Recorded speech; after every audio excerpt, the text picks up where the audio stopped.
say first of all, thank you for the opportunity of coming here. It's really special for me. Dave and Sujing have been just a real blessing in our lives for many years. And that feeling is really mutual. I really appreciate that. As many of you, if you've read, you've heard that I was an engineer working in the oil industry. I worked in Canada and then I worked in Kuwait for 5 years and came on staff as a pastor at the International Church there in Kuwait for 11 years. And now we're working in a part of the UAE where there is no international church. There's no church compound allowed in this particular emirate. That's where we're working, trying to establish the international church and working with various people, Christian groups that are there to try to find a way to get the emir to let the ruler of that emirate to provide us with some land for the church. So there's a lot of things that we're doing there. I want to share just a few things of what my years in Kuwait did for me. There's a verse that God gave me within that first year. And it was a verse that I've never really understood. And it's found in Luke chapter 5. It goes like this. And no one puts new wine into old wineskins, or else the new wine will burst the wineskins and be spilled, and the wineskins will be ruined.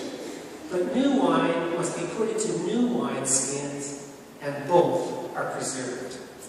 You say, what does that have to do with you? Well, I was like many of you. I had a very comfortable work environment. I was comfortable with what I was doing.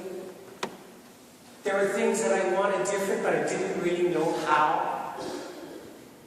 And I heard this verse, and I heard it explained, and I went, oh Lord, there is so much more for me, and I don't know how to get it. I really don't know.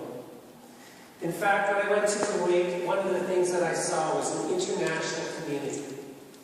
And I saw an international community of people from many, many nations coming together and worshiping God. And I'm going, how do they do this? How do people from different social stratas work together? I remember one day, on one side of me was a diplomat, on the other side was a maid. No education. She was a maid in one of the homes. And you go, I've never seen that.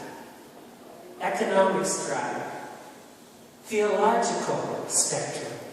I said, God, what is it that's here? And it was scary. Taking hold of what God was doing there was really scary for me. It was not an easy thing. In fact, there's a verse in 2 Timothy 1 verse 7. It says, God has not given us a spirit of fear, but of power and love and clear thinking.